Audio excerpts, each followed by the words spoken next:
আমরা একটু সিভিপি অ্যানালাইসিসটা দেখবো।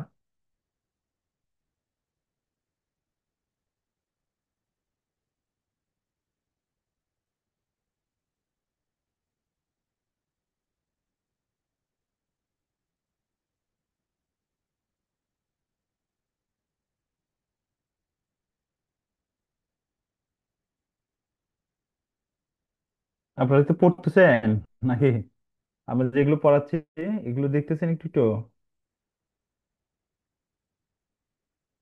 জি, পড়তে পারতেছেন যেগুলো পড়াচ্ছি একটু একটু, যে টপিক গুলো?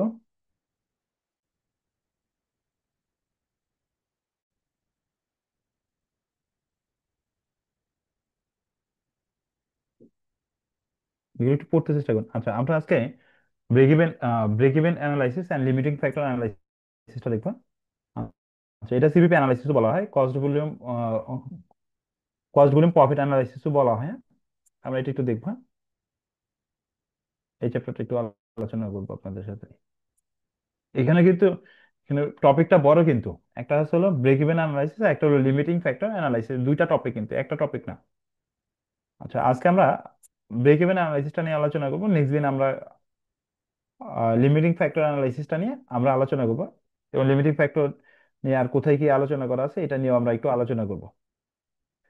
দেখেন, break even analysis of cost volume profit analysis is the study of inter relationship between cost volume and profit. এটা হলো একটা এক্সামিনেশন অথবা inter relationship cost volume and profit at various levels of activity. Various levels of অ্যাক্টিভিটিতে আমার কি পরিমাণ cost হতে পারে, কি পরিমাণ প্রফিট হতে পারে, এটার এক্সামিনেশন বা ইন্টার রিলেশনশিপটাকেই বলা হচ্ছে ব্রেক ইভেন অ্যানালাইসিস। এটা কেন করা হয়? এটা করা হয় এই জন্য যে আপনাকে একটা নির্দিষ্ট পরিমাণ ইউনিট বিক্রি করতে হবে। নির্দিষ্ট পরিমাণ ইউনিট আপনাকে সেল করতে হবে যাতে আপনার নো প্রফিট বা নো লস হয়। আপনি যদি নাই জানেন যে আমাকে কি পরিমাণ ইউনিট বিক্রি করতে হবে, আপনি যদি নাই জানেন বা আপনার যদি টার্গেট নাই থাকে, তাহলে আপনার ওই প্রোডাক্ট থেকে লস হওয়ার সম্ভাবনা বেশি। কিন্তু আপনি যদি জানেন বা অ্যানালাইসিস করতে পারেন যে অ্যাটলিস্ট আমাকে কি পরিমাণ ইউনিট বিক্রি করতে হবে বা কি পরিমাণ ইউনিট বিক্রি করলে আমার প্রফিট হবে, তাহলে সেক্ষেত্রে আপনার প্রফিটের সম্ভাবনাটাই বেশি থাকবে। হ্যাঁ, এই জন্য আমাদেরকে ব্রেক ইভেন অ্যানালাইসিসটা করতে হয়। আচ্ছা, ব্রেক ইভেন অ্যানালাইসিস ক্ষেত্রে আমাদের কিছু টার্মোলজি ইউজ করা হয়, যেমন একটা টার্মোলজি আছে কন্ট্রিবিউশন।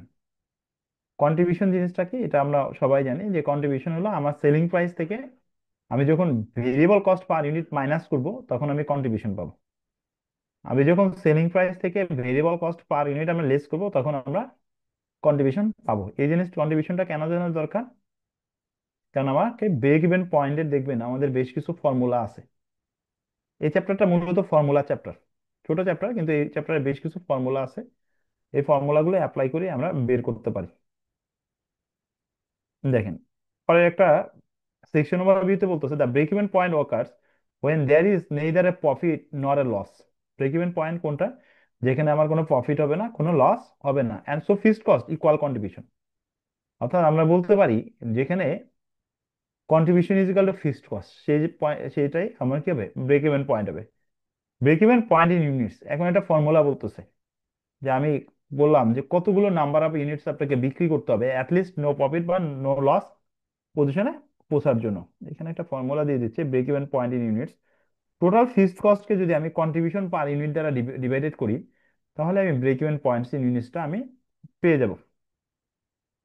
আচ্ছা, আমাদের আরেকটা ফর্মুলা আছে break even point point in sales. Break even point in sales এর একটা ফর্মুলা আছে। যেমন আমরা একটা ফর্মুলা পেলাম,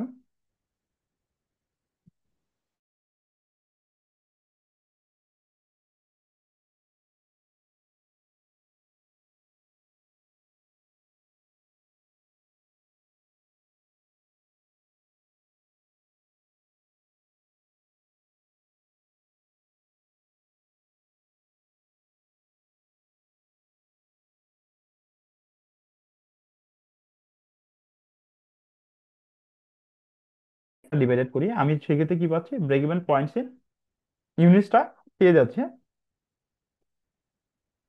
এগুলো একবারে বেসিক লেভেলের আলোচনা। আমরা বেসিক লেভেলটা আলোচনা করি, নেক্সট ক্লাস একটু অ্যাডভান্স লেভেলের আলোচনা করবো ব্রেক ইভেন পয়েন্টে। যেমন আমরা যেটা আজকে যে টপিকের আলোচনা, এটা হলো single product break even point বলা হচ্ছে, বা যে ফর্মুলাগুলো নিয়ে আলোচনা করতেছি এগুলোকে বলা হচ্ছে single product break even point analysis. আমাদের আরেকটা আলোচনা আছে multi product break even point analysis. আমরা কি নিয়ে আলোচনা করতেছি? Single product break even analysis. Single product break even analysis বলতে বোঝানো হচ্ছে যে আপনার কোম্পানি একটা প্রোডাক্ট তৈরি করে, আপনার কোম্পানি একটা প্রোডাক্টই তৈরি করে এবং এই একটা প্রোডাক্টই মার্কেটে বিক্রি করে, বা আপনার কোম্পানি চাচ্ছে একটা প্রোডাক্ট তৈরি করতে, এই প্রোডাক্টটাই মার্কেটে বিক্রি করতে চাচ্ছে। কিন্তু যদি আপনার কোম্পানি যদি ভ্যারাইটি অফ প্রোডাক্ট তৈরি করে এবং ভ্যারাইটি অফ প্রোডাক্ট যদি মার্কেটে বিক্রি করতে চায়, তখন আমাকে single product break even point analysis না করে আমি যদি চাই আমি multi product break even point analysis করতে পারবো। Multi product even break even analysis. বা যদি এরকম হয় যে আপনি যে প্রোডাক্টটা বানাচ্ছেন এই প্রোডাক্টটা কি কানেক্টেড উইথ অ্যানাদার প্রোডাক্ট, ঠিক আছে, সেক্ষেত্রেও আমাকে কি করতে হবে multi product break even analysis নিয়ে অ্যানালাইসিস করতে হবে, হ্যাঁ? এটা আপনি দেখবেন আমাদের যে পারফরমেন্স ম্যানেজমেন্ট বইটা আছে, এখানে দেখবেন multi product break even analysis নিয়ে আলোচনা করা আছে।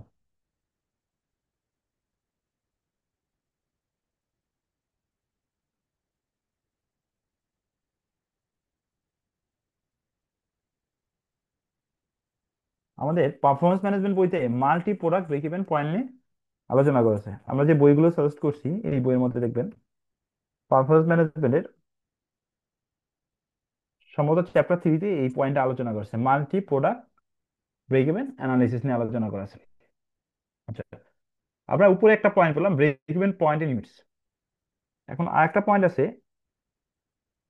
Break even point in sales. এটার ফর্মুলাটা যেটা বলা হচ্ছে এটা দুইভাবে বের করা যায়। এখানে একটা ফর্মুলা বলা আছে যে টোটাল ফিক্সড কস্টকে যদি আমি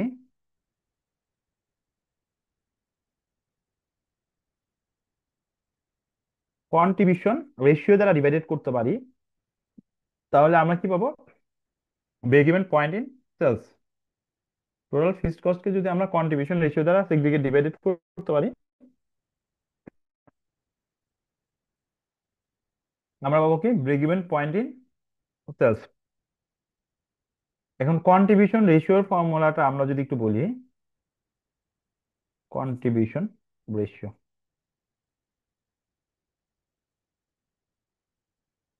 ফর্মুলাগুলো একটু নোট ডাউন করে নিন না। Sales minus variable cost divided sales, minus variable cost divided sales. মানে ঠিক আছে, ফার্স্ট ব্র্যাকেটের মধ্যে ইনক্লুড করে দিয়ে সেলস থেকে আমরা ভিসি বাদ দেওয়ার পরে যে ফিগারটা পাবো একে যদি আবার সেলস দ্বারা ডিভাইডেড করা হয়, তাহলে আমরা কন্ট্রিবিউশন হিসেবে পাবো। এটা আপনি পার ইউনিটের উপর বেস করেও করতে পারেন অথবা টোটালের উপরে বেস করে করতে পারেন, ঠিক আছে।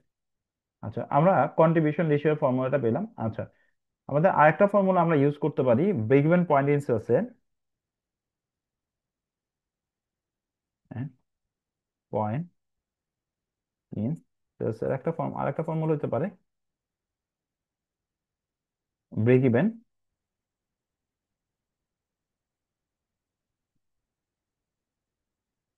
পয়েন্ট ইন ইউনিটস ইনটু আমরা মাল্টিপ্লাই করতে পারি সেলিং প্রাইস। ব্রেক ইভেন পয়েন্টের সাথে আমরা যদি সেলিং প্রাইসটা মাল্টিপ্লাই করি, তাহলে আমরা কি পেয়ে যাব break even point in sales পেয়ে যাব। দেখেন, তাহলে আমরা প্রাথমিক লেভেলে কয়েকটা ফর্মুলা শিখলাম।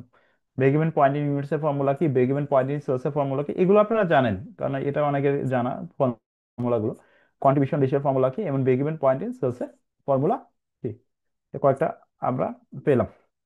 আচ্ছা, আপনি একটু নোট ডাউন করে নেন, আমরা কয়েকটা একটু এক্সাম্পলে চলে যাব।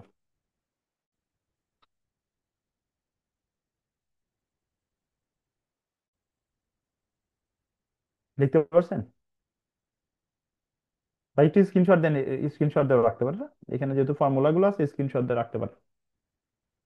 আচ্ছা। স্ক্রিনশট দিয়ে ভাই কেউ একটু গ্রুপে শেয়ার করেন কাইন্ডলি। আচ্ছা, গ্রুপে মনে হয় অ্যাডমিন পারমিশন আছে নাকি, এরকম কোনো কিছু থাকতে পারে। আচ্ছা, স্ক্রিনশট দিয়ে রাখেন একটু। হ্যাঁ, এই 8 বিটের পারমিশন সব দিতে পারবে না কেউ। আচ্ছা, না না, আচ্ছা আমি দিয়ে দিব না, ফর্মুলা গুলো আছে তো। প্লাস দেখবেন যে আমরা যে F5 বইটা বললাম না, এই এই F5 এর প্রথম এক্সাম্পলটাতেই দেখবেন যে সবগুলো ফর্মুলা দিয়ে একটা এক্সাম্পল দেয়া আছে। আচ্ছা, এই সিঙ্গেল প্রোডাক্ট ব্রেক ইভেন অ্যানালাইসিসে। আচ্ছা, আমরা ব্রেক ইভেন পয়েন্টটা দেখলাম যে এখানে ছোট্ট একটা এক্সাম্পল দেয়া আছে, কমপ্লিট ব্রেক ইভেন পয়েন্ট। আমাকে ব্রেক ইভেন পয়েন্টটা কমপ্লিট করতে বলছে। এক্সপেক্টেড সেলস হলো 10,000 ইউনিটস এট 8 টাকা করে, ভেরিয়েবল কস্ট হলো 5 টাকা পার ইউনিট।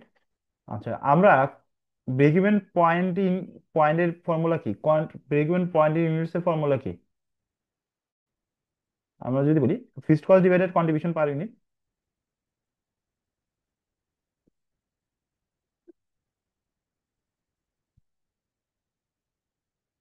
আমরা যদি বলি বিপি ইউনিটস বলি, হ্যাঁ, break even point unit, BP units এর ফর্মুলা কি? Fixed cost divided CM per unit, না? ফিক্সড কস্ট কত আমার? 21,000। সিএম পার ইউনিট আমার কত? 8 - 5। 8 - 5, না? CM per unit, contribution per unit দাঁড়াচ্ছে কত আমার? 7,000 ইউনিটস।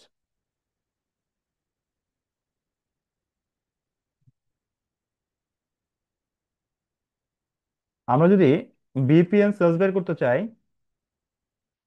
বিপিএন সেলস বের করতে চাই, তাহলে বিপি ইন ইউনিটস কে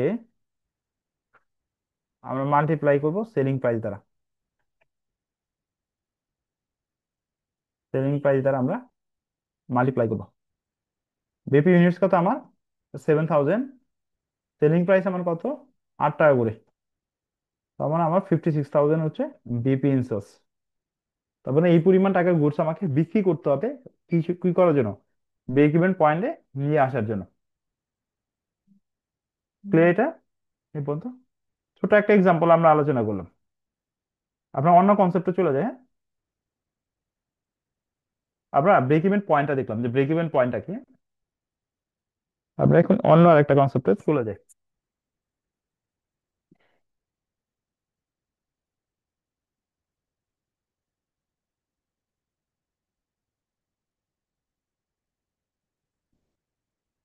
আচ্ছা, আমাদের কোম্পানিগুলো তো একটা টার্গেট থাকে যে একটা নির্দিষ্ট কোয়ান্টিটির গুডস বিক্রি করার, না? কোম্পানিগুলো বাজেট করি না, যেমন আমরা বাজেট নিয়ে আলোচনা করছি, কোম্পানিগুলো একটা বাজেট করে যে সে কি করতে যাচ্ছে ডিউরিং দ্য পিরিয়ডে, এই পরিমাণ কোয়ান্টিটির গুডস সে কি করতে যাচ্ছে, সেল করতে যাচ্ছে। যেমন আমাদের খেয়াল করে দেখেন বিইপি ইউনিটসে কত? 7,000, না? ব্রেক পয়েন্ট ইউনিটস কত আমাদের? 7,000। কোম্পানি চাচ্ছে ডিউরিং দ্য পিরিয়ডে 10,000 ইউনিটস বিক্রি করতে, 10,000 ইউনিটস সেল করতে যাচ্ছে। তার বাজেটের সেলস ইউনিটস কত? 10,000 ইউনিটস। সে যদি 7,000 ইউনিটস বিক্রি করতে পারে তাহলে কোম্পানি কি হবে না? No profit, no loss. আর যদি 10,000 ইউনিটস বিক্রি করতে পারে, তো বাজেটের যে টার্গেট, বাজেটের যে সেলস, এই 10,000 যদি ইউনিট বিক্রি করতে পারে, দেন তার কি হবে? প্রফিট হবে, না? দেন তার প্রফিট হবে। এখানে একটা কনসেপ্ট আছে, দেখবেন আমরা একটা কনসেপ্ট নিয়ে আলোচনা করব, margin of safety. Margin of সেফটির একটা কনসেপ্ট আছে, এটা আপনারা হয়তো অনেকে জানেন। মার্জিন অফ সেফটির কনসেপ্টটা বলা হচ্ছে বিপি ইউনিটস থেকে আপনি যত নাম্বার অফ ইউনিটস বিক্রি করবেন, ততই আপনার কি বাড়তে থাকবে? মার্জিন বাড়তে থাকবে। আপনি যদি 7,001 ইউনিট বিক্রি করেন, তাহলে আপনি কি হবে? মার্জিন হবে। Margin means profit. BP units এর উপর যাই বিক্রি করতে পারবেন তাই আপনার কি থাকবে? মার্জিন থাকবে। ঠিক আছে? দেখেন আমরা এই মার্জিন অফ সেফটি নিয়ে আলোচনা করবো, হ্যাঁ? আমাদের এখানে কয়েকটা জিনিস আলোচনা করা আছে সিঙ্গেল প্রোডাক্ট ব্রেক ইভেন পয়েন্টের ক্ষেত্রে। একটা হলো break even point in units, একটা হলো মার্জিন অফ সেফটি, আর এটা হলো টার্গেট প্রফিট ইন ইউনিটস। এই তিনটা জিনিস আলোচনা করা সিঙ্গেল প্রোডাক্ট ব্রেক ইভেন পয়েন্টের ক্ষেত্রে। Multi product break even point, যেটা আমাদের পারফরমেন্স ম্যানেজমেন্ট বইতে আলোচনা করা আছে, ওইটা তো ঠিক সেম টপিকে আলোচনা করা আছে। BAP in units, BP in sales, target profit in units, just ফর্মুলাটা একটু ডিফারেন্ট আছে। দেখবেন যে আমরা মাল্টি প্রোডাক্ট ব্রেক ইভেন পয়েন্টে যখন ফর্মুলা আলোচনা করবো নেক্সট ক্লাসে, দেখবেন যে ফর্মুলাটা একটু ডিফারেন্ট আছে, আর কিছু না।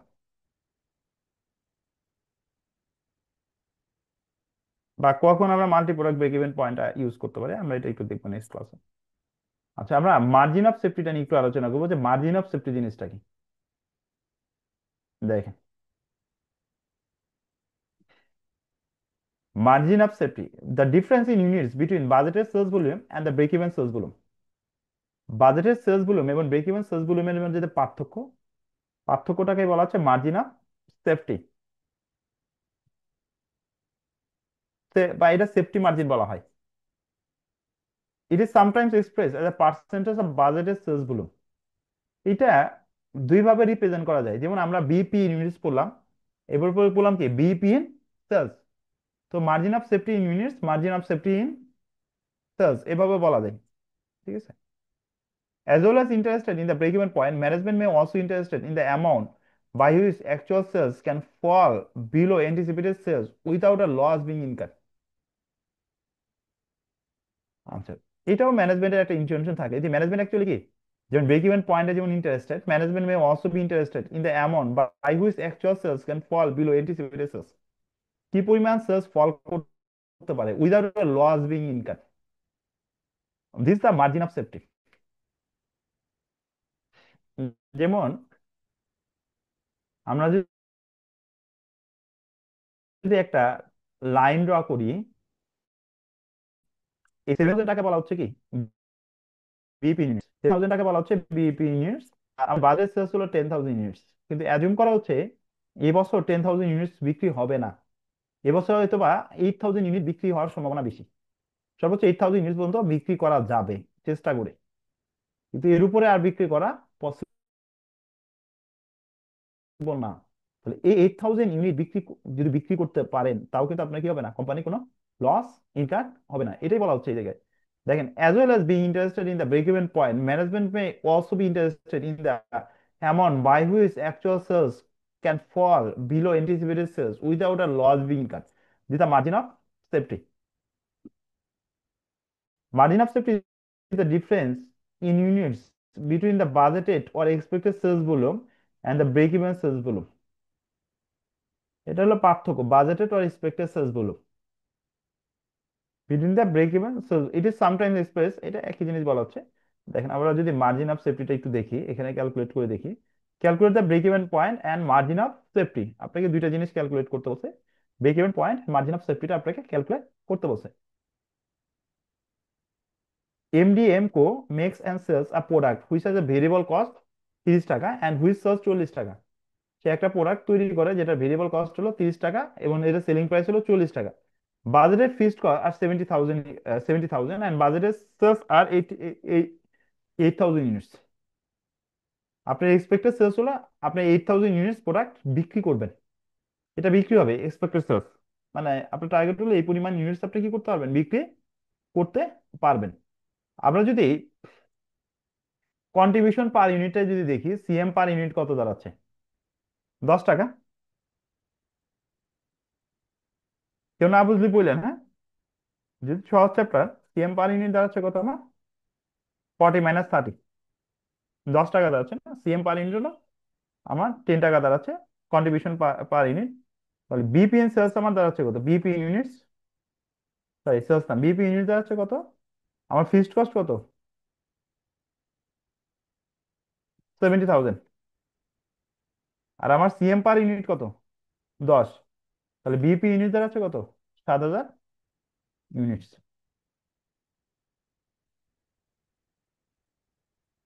বুঝতে পারলাম কিনা? আচ্ছা, মার্জিন অফ সেফটি কি কত দাঁড়াচ্ছে, margin of safety,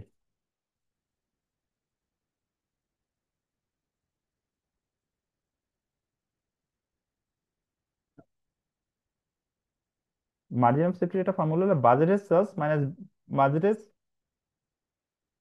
sales in units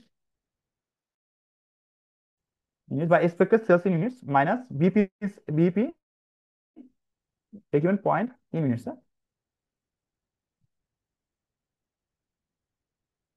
তাহলে আমার বাজারের সেলস ইন ইউনিটস হলো 8,000 আর 7,000, আমার 1,000 হলো মার্জিন অফ সেফটি। এটা যদি আমরা পার্সেন্টেজে রিপ্রেজেন্ট করি,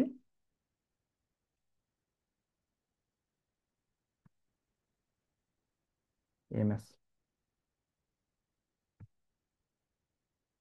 মার্জিন অফ সেফটি আমরা সংক্ষেপে এমএসও বলা হয়, যে margin of safety M oblique S, এমএসও বলা হয় মার্জিন অফ সেফটি। পার্সেন্টেজে রিপ্রেজেন্ট করলে ডিভাইডেড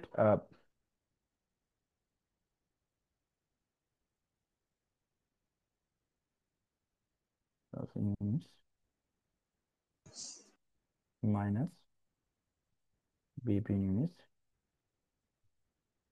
ডিভাইডেড বাজেটের সেলস ইন ইউনিটস। এটা একটা ফর্মুলা, যে আমরা যদি মার্জিন অফ সেফটিটাকে যদি পার্সেন্টেজে রিপ্রেজেন্ট করি, এটা কেন দরকার?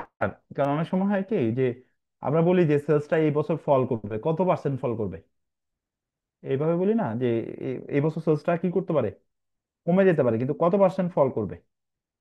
আমরা অনেক কিছু কিন্তু পার্সেন্টেজে রিপ্রেজেন্ট করি, ঠিক না? যেমন আমরা কোথাও ইনভেস্ট করছি, যে ইনভেস্ট করলে আমরা কি করি, আমরা রিটার্ন গুলো রিপ্রেজেন্ট করি কিসে, পার্সেন্টেজে না? যে আমি এই জায়গায় ইনভেস্ট করলে আমার কি পরিমাণ রিটার্ন আসবে, বা যেখানে ইনভেস্ট করছেন ওইখানেও ওই প্রতিষ্ঠানে কিন্তু আপনাকে বলে দিচ্ছে যে আমার প্রতিষ্ঠানে ইনভেস্ট করলে আপনি এই পরিমাণ রিটার্ন পাবেন। এই জন্য এটা আমাকে অনেক সময় পার্সেন্টেজে এটা আমার রিকোয়ার্ড হয়। হ্যাঁ, আচ্ছা, এটা আমাদের ছিল কত, 1,000 ডিভাইডেড 8,000, আমার দ্বারা হচ্ছে কত,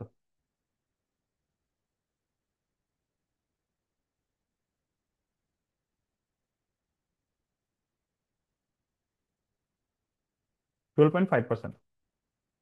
এটা হলো আমার মার্জিন অফ সেফটি।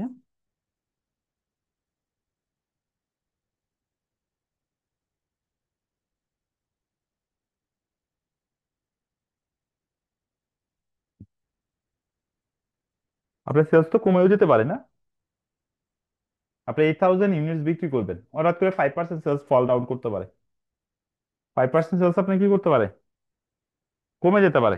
এরপরেও তো কি থাকবে, আপনার মার্জিন থাকবে না? এরপরেও আপনার মার্জিন থাকবে। বা যদি এরকম মনে হয় আপনি যে প্রোডাক্টটা লঞ্চ করতে যাচ্ছেন, দেখবেন এই সিবিপি অ্যানালাইসিসের বা ব্রেক ইভেন পয়েন্ট অ্যানালাইসিসে একটা জায়গায় বলা হচ্ছে যে this is also called what if analysis, this also called what if analysis বা সেন্সিটিভিটি অ্যানালাইসিস। এটা সেন্সিটিভিটি অ্যানালাইসিস সাথে কম্প্যারিজন করা হয়, যে আপনি একটা নতুন একটা প্রোডাক্ট লঞ্চ করতে যাচ্ছেন এবং আপনার এক্সপেক্টেড সেলিং ইউনিট আপনি অ্যাজিউম করে নিচ্ছেন যে আমি এই পরিমাণ ইউনিট বিক্রি করতে পারবো, কিন্তু আবার আপনি অ্যাজিউম করতেছেন যে কোনো কারণে এখানে আমার 15% সেলস ইউনিট কমে যেতে পারে, তাহলে সেক্ষেত্রে কি করবেন? আপনি যদি দেখেন যে পার্সেন্টেজ ফল করার সম্ভাবনা মার্জিন অফ সেফটির চেয়ে বেশি, তাহলে সেক্ষেত্রে ওই প্রোডাক্টটা আপনি চাইলেই, আর সেক্ষেত্রে আপনার ডিসিশনের উপর ডিপেন্ড করবে যে আপনি প্রোডাক্টটা লঞ্চ করতেও পারেন নাও করতে পারেন, এই ডিসিশনটা আপনার উপর ডিপেন্ড করবে।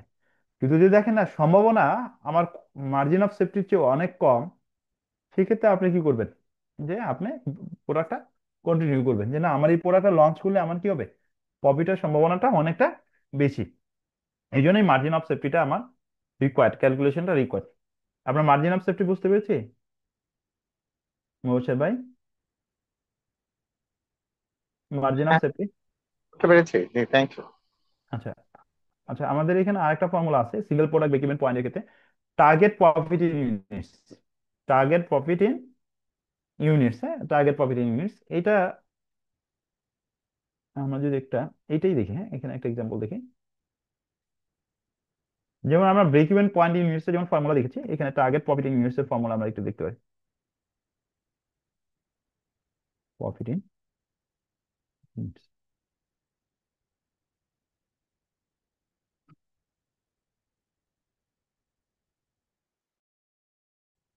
টার্গেট প্রফিট ইংলিশটা কেন? টার্গেট প্রফিট ইংলিশ দেখবেন, টার্গেট কস্টিং এর ক্ষেত্রে আমরা যেটা পড়ে আসছি, টার্গেট কস্টিং এর ক্ষেত্রে কি হয়, যে আমরা আগে একটা পার্সেন্টেজ প্রফিট নির্ধারণ করে ফেলি, যে আমি একটা প্রোডাক্ট 20 টাকায় বিক্রি করব, এই প্রোডাক্টের মধ্যে আমি কি পরিমাণ প্রফিট রাখতে যাচ্ছি। ঠিক আছে, আমি একটা প্রোডাক্ট 20 টাকায় বিক্রি করতে যাচ্ছি, এই প্রোডাক্টের ক্ষেত্রে আমি 2 টাকা বা 3 টাকা প্রফিট রাখতে যাচ্ছি। তাহলে ওই প্রোডাক্টটা আমাকে কি করতে হবে, যদি আমি 3 টাকা প্রফিট রাখতে চাই, ওই প্রোডাক্টটা আমাকে 17 টাকা দিয়ে ওই প্রোডাক্টটা মেক করতে হবে। আমি যদি প্রোডাক্টটা 17 টাকা দিয়ে তৈরি করতে পারি, তাহলে আমি প্রতি প্রোডাক্টে 3 টাকা করে প্রফিট রাখতে পারবো। টার্গেট প্রফিটের ইউনিটসটাও এরকম, যে আমাকে কতগুলো নাম্বার অফ ইউনিটস বিক্রি করলে আমি একটা নির্দিষ্ট পরিমাণ বা নির্দিষ্ট অ্যামাউন্ট অফ প্রফিট মেনটেন করতে পারবো বিজনেসে, কতগুলো নাম্বার অফ ইউনিটস বিক্রি করলে। ঠিক আছে, তার মানে এইটার ফর্মুলাটা হলো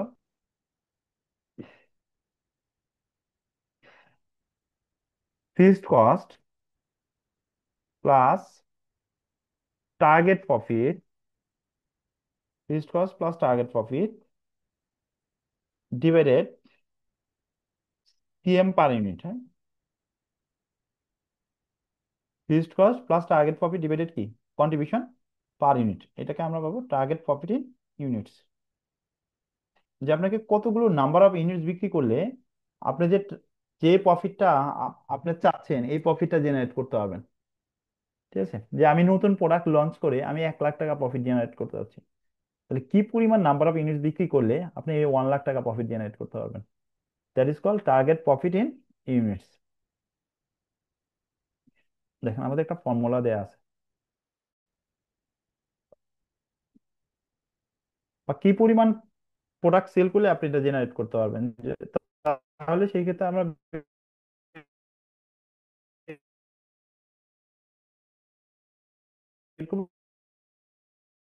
target material labour and production over দেওয়া আছে 24 টাকা, আমার ভেরিয়েবল কস্ট দেওয়া আছে 24 টাকা, দ্য সেলস প্রাইস ইজ 30 টাকা পার ইউনিট। তাহলে আমরা সিএম পার ইউনিট পাচ্ছি কত, আমরা যদি বলি CM per unit,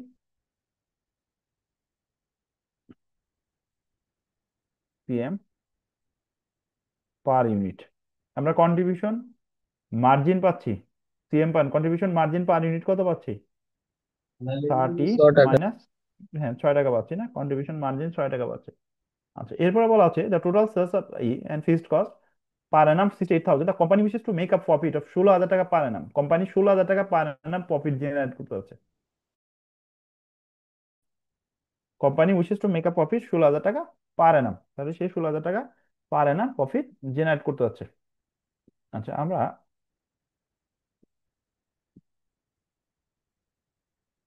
target profit in ইউনিটসটা আমরা বের করে ফেলি।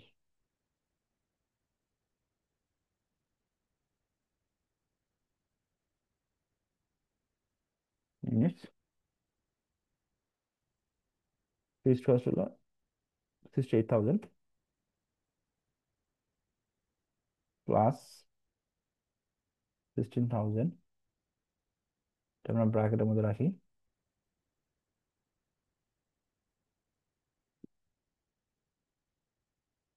ডিভাইডেড 6,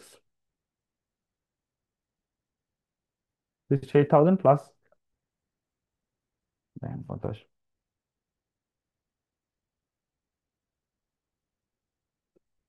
তার মানে 14,000 ইউনিটস আমার বিক্রি করতে হবে। এই যদি বিক্রি করি, তাহলে আমি 16,000 টাকা প্রফিট কি করতে পারবো, রাখতে পারবো।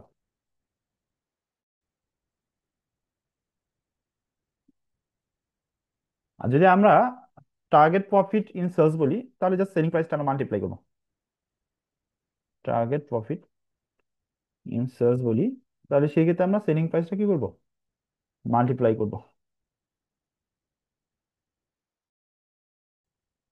সেলিং প্রাইস কত, 30 টাকা।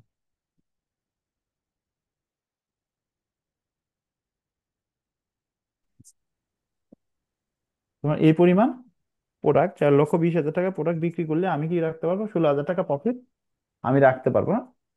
আচ্ছা, এগুলো কিন্তু পাউন্ডে দেওয়া আছে, মানে ফিগার ইজ, মানে পাউন্ডে, তো পাউন্ডে তো ভ্যালু জানি।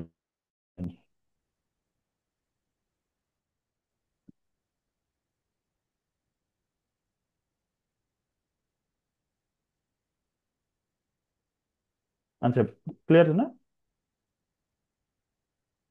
আচ্ছা, আমরা প্রথম দিকে কিন্তু দেখবেন একটা সেন্টেন্স করে আসছিলাম যে ব্রেক ইভেন পয়েন্টটা কি।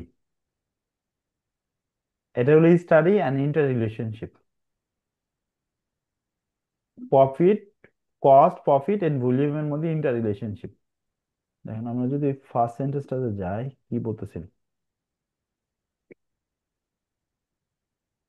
দেখেন, break even analysis or cost volume profit analysis is the study of the interrelationship between cost, volume, and profit at various levels of activity. Cost, volume, and profit at various levels of activity এর মধ্যে যে inter relationship হতে পারে। আমি নতুন কোন একটা machinery introduce করলাম, যে মেশিনারির কারণে আমার হয়তো বা ভিসি কমে গেল, কিন্তু অন্যদিকে ফিক্সড কস্ট বেড়ে গেল, তাহলে সেক্ষেত্রে প্রফিটের কি ইম্প্যাক্ট পড়তে পারে? হতে পারে আমি প্রোডাক্টের সেলিং প্রাইসটা কমায় দিলাম, হতে পারে। তাহলে সেক্ষেত্রে break even point in sales কি হবে? বুঝতে পারলাম কিনা? আমি আগে একটা প্রোডাক্ট হয়তো বা 29 টাকায় বিক্রি করতাম, আমি এখন চাচ্ছি এই প্রোডাক্টটা 25 টাকায় বিক্রি করতে।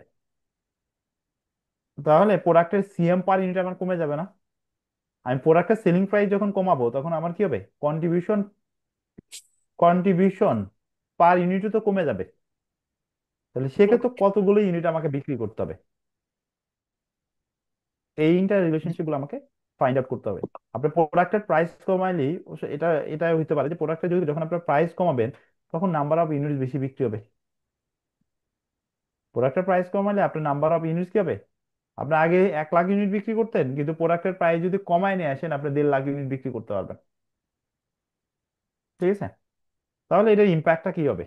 আগে 1 লাখ ইউনিট বিক্রি করলে আমার কি পরিমাণ প্রফিট জেনারেট করতে পারতাম, এখন 1.5 লাখ ইউনিট বিক্রি করলে আমি কি পরিমাণ প্রফিট জেনারেট করতে পারতাম? এই ইন্টার রিলেশনশিপ গুলো আপনাকে ফাইন্ড আউট করতে হবে। এবং আমরা কিন্তু বলতেছিলাম যে এই সিবিপি অ্যানালাইসিসটা কিন্তু সিবিপি অ্যানালাইসিসটাকে বলা হচ্ছে on kind of what if analysis. What if analysis মানে আমার সেলিং প্রাইস যদি কম বা বেশি হয় তাহলে এটার প্রফিটে কি ইম্প্যাক্ট পড়বে। আমার কস্ট যদি কম বা বেশি হয় তাহলে, ভেরিয়েবল কস্টটা যদি একটু কম হয় তাহলে এটা প্রফিটে কি ধরনের ইম্প্যাক্ট পড়বে, হ্যাঁ? এই জিনিসগুলো বলা হচ্ছে। এখানে দুটো এক্সাম্পলও দেওয়া আছে। আমি যে গল্পগুলো বললাম এই গল্পগুলোর এই দুটো এক্সাম্পলও দেওয়া আছে। এই দেখ, আমি যদি একটু মুছে দিই, চেঞ্জ ইন সেলিং প্রাইস মানে সেলিং প্রাইসে যদি পরিবর্তন হয়, ascertain the volume of sales required each month to maintain current profitability. If selling price is raised, মানে কি পরিমাণ প্রোডাক্ট আপনি বিক্রি করলে আপনি বর্তমান কারেন্ট প্রফিটেবিলিটিটা মেনটেন করতে পারবেন। কারেন্ট প্রফিটেবিলিটি বলতে টার্গেট প্রফিটেবিলিটি। আপনার তো একটা টার্গেট থাকতে পারে যে আমার মান্থলি এই পরিমাণ প্রফিট আমার বিজনেস থেকে কি করতে হবে, জেনারেট করতে হবে। আপনি সেলিং প্রাইস কমাই দিচ্ছেন, তাহলে আপনাকে কি করতে হবে? ওই টার্গেট প্রফিট যদি অ্যাচিভ করতে চান তাহলে আপনাকে নাম্বার অফ কোয়ান্টিটি কি করতে হবে? বেশি বিক্রি করতে হবে। ওইটাই, বাড়াইতে হবে। হ্যাঁ, মানে বিক্রিটা বাড়াইতে হবে, এটাই জানতে চাইছে। দেখেন, Stomer cakes limited bakes and sells a single type of cake. ও কেক বেক অ্যান্ড সেল করে, তৈরি করে। The variable cost of production is 0.15 per cake and the current sales price is 0.25। বর্তমান সেলস প্রাইস ছিল 0.25। Fixed cost are 2,600 per month and the annual profit for the company at the current year sales volume is 36,000। এটা annual profit, তাহলে monthly কত? 3,000 টাকা করে আসবে, 3,000 pound আসবে। The volume of sales demand is constant throughout the year. এই sales ভলিউমটা কি থাকবে? কনস্ট্যান্ট থাকবে। তো sales manager wishes to raise the sales price. ও সেলস প্রাইস বাড়াচ্ছে, সেলস প্রাইস কি করতে যাচ্ছে? বাড়াইতে যাচ্ছে। ঠিক আছে? সেলস কি হবে? ডিমান্ডের সাথে প্রাইসের কি ইনভার্স রিলেশনশিপ না? ডিমান্ডের সাথে প্রাইসের, আমরা পড়ে আসছি ইকোনমিক্সে, ডিমান্ডের সাথে প্রাইসের কি থাকে? নেগেটিভ রিলেশনশিপ থাকে। আপনি যখন সেলস প্রাইস বাড়াবেন তখন আপনার প্রোডাক্টের কি হবে? মার্কেট চাহিদাটা কমবে কমবে কমবে। কমবে বা কমতে পারে। হ্যাঁ, কমবে কমবে মানে ইকোনমিক্সে তো এটাই বলে আসছে যে ডিমান্ডের সাথে প্রাইসের inverse relationship. Result in some, দেখেন বলে দিচ্ছে, that a price rise will result in some loss of sales. কিছুটা আপনার সেলস কিছুটা কমে যাবে। আচ্ছা, আমাকে এই জায়গায় যেটা বের করতে বলছে, টার্গেট প্রফিট ইউনিট বের করতে বলছে, যে কি পরিমাণ আমার ইউনিটে আমি বিক্রি করতে পারলি আমি আগের প্রফিটেবিলিটি মেনটেন করতে পারবো। টার্গেট প্রফিট ইন ইউনিটস, আমাকে এখানে টার্গেট প্রফিট ইন ইউনিটসটা আমাকে বের করতে হবে। টার্গেট প্রফিট ইউনিটস, আমার ফিক্সড কস্ট কত? 26,000 প্লাস ডিভাইডেড 12, কারণ আমার এটা তো অ্যানুয়াল প্রফিট দেওয়া আছে, 36,000 পাউন্ড না অ্যানুয়াল প্রফিট আমার দেয়া আছে, ডিভাইডেড 0.29, 0.15, দেখেন কত আসে।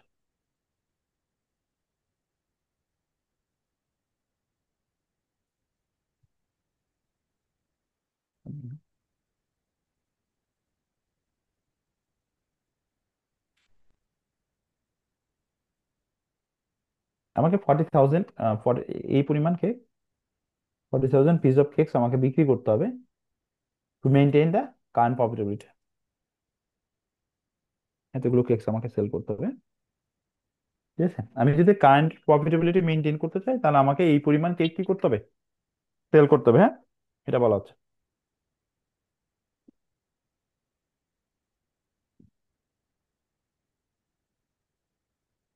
তার মানে এখানে একটা ইন্টার রিলেশনশিপ বের করা হলো না? ইন্টার রিলেশনশিপ,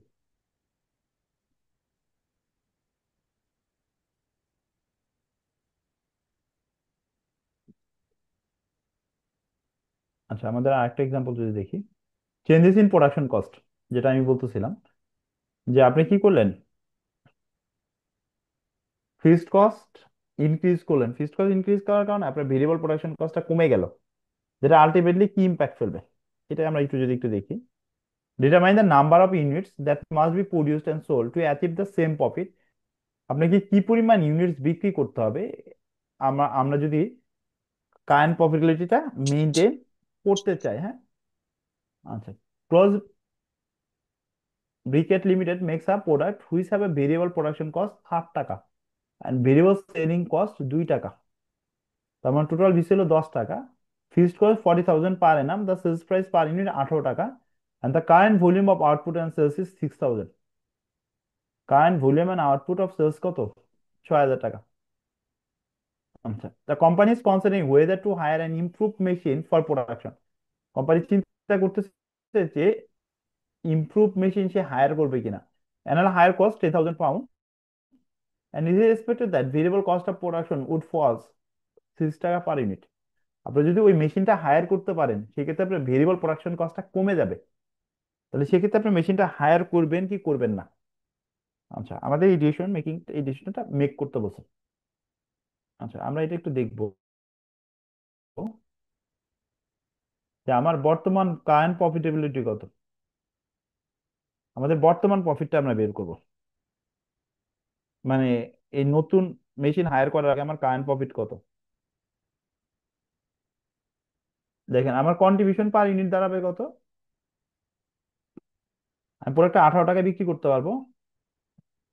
আমার 8 টাকা হলো ভেরিয়েবল প্রোডাকশন কস্ট, 2 টাকা হলো variable selling and distribution cost.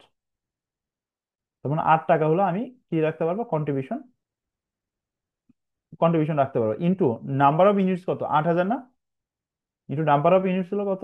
আমি না, 6,000 না, 6,000 ইউনিটস আমি বিক্রি করতে পারি। And the current volume of output and sales is 6,000 unit. বর্তমান current volume of output and sales কত? বর্তমানে আমরা 6,000 ইউনিট বিক্রি করতে পারি, মাইনাস ফিক্সড কস্ট কত? 40,000। কত আসে দেখেন? 8,000। বর্তমান কারেন্ট প্রফিটেবিলিটি কত আমার? 8,000। আমি যদি এই প্রফিটেবিলিটি মেনটেন করতে চাই, তাহলে আমাকে কতগুলো ইউনিট বিক্রি করতে হবে? Target profit in units.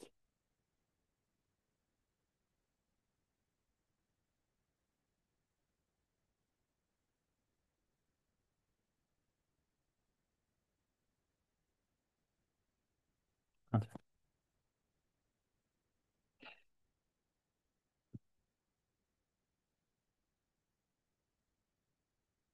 আচ্ছা, আমি যদি এই 8,000 প্রফিটেবিলিটি মেইনটেইন করতে চাই, তাহলে আমাকে কতগুলো নাম্বার অফ ইউনিটস বিক্রি করতে হবে।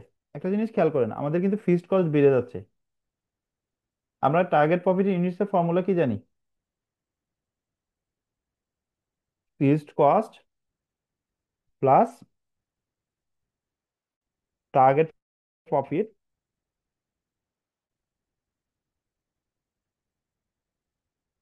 ডিভাইডেড কি কন্ট্রিবিউশন পার ইউনিট, না সিএম পার ইউনিট। আমার ফিক্সড কস্ট কত? 40,000 প্লাস 10,000। টার্গেট প্রফিট কত? 8,000 ডিভাইডেড সিএম পার ইউনিট। আমার ভেরিয়েবল প্রোডাকশন কস্ট কিন্তু কমে যাবে। আগে ভেরিয়েবল প্রোডাকশন কস্ট ছিল 8 টাকা, এখন ভেরিয়েবল প্রোডাকশন কস্ট হবে 6 টাকা, প্লাস আমার ভেরিয়েবল সেলিং কস্ট হলো 2 টাকা। কত দাঁড়াচ্ছে তাই?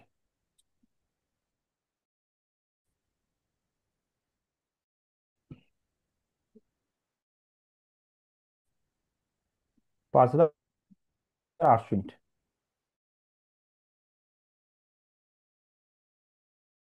তার মানে পারি সেক্ষেত্রে আমি স- বর্তমান যে প্রফিটেবিলিটি, এই ছয় ছয় বর্তমান প্রফিটেবিলিটি 8,000, এই 8,000 প্রফিটেবিলিটি আমি কি করতে পারবো? 8,000 আমি প্রফিট করতে পারবো। আচ্ছা, এরপরে বলতেছি, যদি আপনি 6,000 ইউনিট বিক্রি করেন, তাহলে আপনার প্রফিট কত হবে?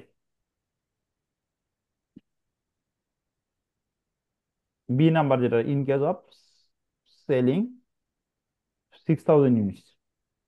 এটা কিন্তু ডিসিশন মেকিং এর ম্যাথ, হ্যাঁ। In case of selling 6,000 units, আমি যদি 6,000 ইউনিট বিক্রি করি, তাহলে সেক্ষেত্রে আমার প্রফিট কত দাঁড়াচ্ছে?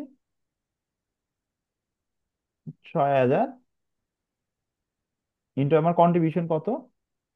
10 টাকা করে, মাইনাস আমার ফিক্সড কস্ট কত? 50,000। তাহলে সেক্ষেত্রে আমার প্রফিট দাঁড়াচ্ছে কত? 10,000। দেখেন, আগে আপনি 6,000 ইউনিট বিক্রি করলে প্রফিট হতো 8,000। এখন নতুন মেশিন হায়ার করার কারণে 6,000 ইউনিট বিক্রি করলে প্রফিট হচ্ছে 10,000। তাহলে 2,000 টাকা প্রফিট কি হচ্ছে? 2,000 পাউন্ডের প্রফিট বাড়ছে। তাহলে সেই ক্ষেত্রে আমার ডিসিশন মেকিং কি হবে? যে নতুন মেশিন হায়ার করাটাই কি হবে? অর্থ হইল, হ্যাঁ। ভালো। নতুন মেশিন হায়ার করাটাই আমার অর্থ হইল। এটা একটা ডিসিশন মেকিং এর জন্য। এই পর্যন্ত বুঝতে পারছি। আচ্ছা। জি। আচ্ছা, এই চ্যাপ্টারটা ছোট ছিল, ব্রেক ইভেন চার্ট ছিল।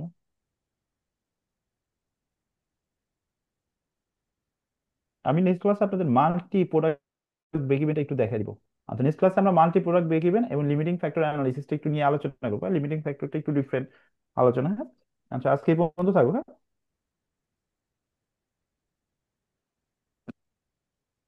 জি। কোনো কোয়ারি থাকলে বলতে পারো। ক্লাসটা হাফ এন আওয়ার আগে শুরু করা যায় কি নাকি?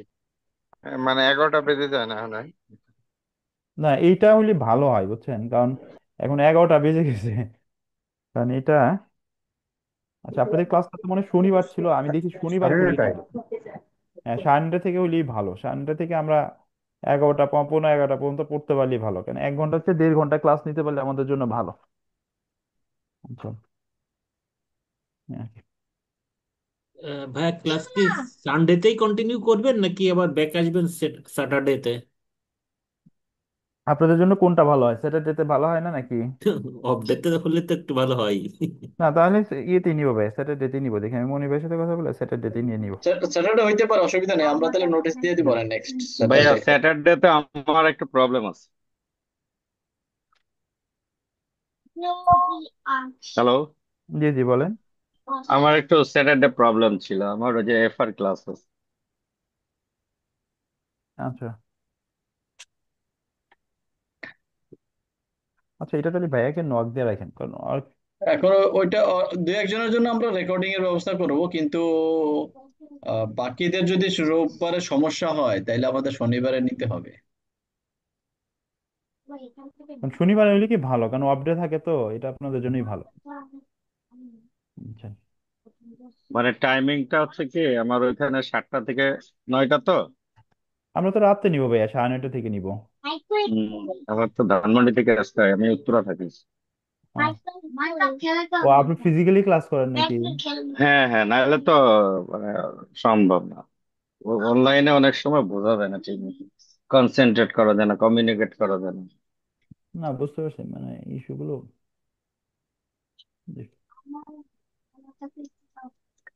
ওই হেড স্টার্টের থেকে হেড স্টার্টে করি আর কি। আচ্ছা। ও আপনি এসএসসি করতেছেন না ভাইয়া? জি। আচ্ছা, বুঝতে পারছি। ও ফিনান্সিয়াল আরেকটা রিপোর্টিংটা, ইস্যু রিপোর্টিংটা দেখি। ছিল, জি বলেন। মানে আমি তো মনে হয় 2-3টা ক্লাস পরে জয়েন করছি। আপনি কি কোনো কোর্স আউটলাইন দিয়েছিলেন, পুরা কোর্স আউটলাইন? ওইটা আবার শেয়ার করে দিবে, আমি দেখি মনির ভাইকে দিয়ে দিব না আমরা। না আমরা কস্টিং এর যে টপিক গুলো কভার করবো ওই টপিকের একটা কোর্স না, আউটলাইন দিয়ে দিব। মনির ভাই তো বলছিল আমাদের এই জুলাই মাসের শেষে টোটাল কোর্স আউটলাইনটা দিয়ে দেবে। আচ্ছা, আচ্ছা, আগে আবার দেওয়া দিয়ে হয় দিব। নাই তাহলে। আচ্ছা, এটা আচ্ছা জুলাই দিয়ে মাসের দিব না। শেষে বলছিল দিয়ে না, দেবে। দেওয়া হয়নি। আচ্ছা। আচ্ছা, এটা ভাইয়াকে একটু নক দিয়েন পার্সোনালি, তাই হবে। ওকে। আমরা জুলাই, আজকে তো 27, হ্যাঁ, ঠিক আছে, 2-1 দিনের মধ্যে আমরা এটা ফাইনাল করে দিয়ে দিব না গ্রুপে। ঠিক আছে, থ্যাংক আচ্ছা ইউ ভেরি ঠিক মাচ। আছে, আমি লিভ নিলাম তাহলে। হ্যাঁ মনির ভাই, স্টপ করে ওকে, দিন। Thank you. Okay G.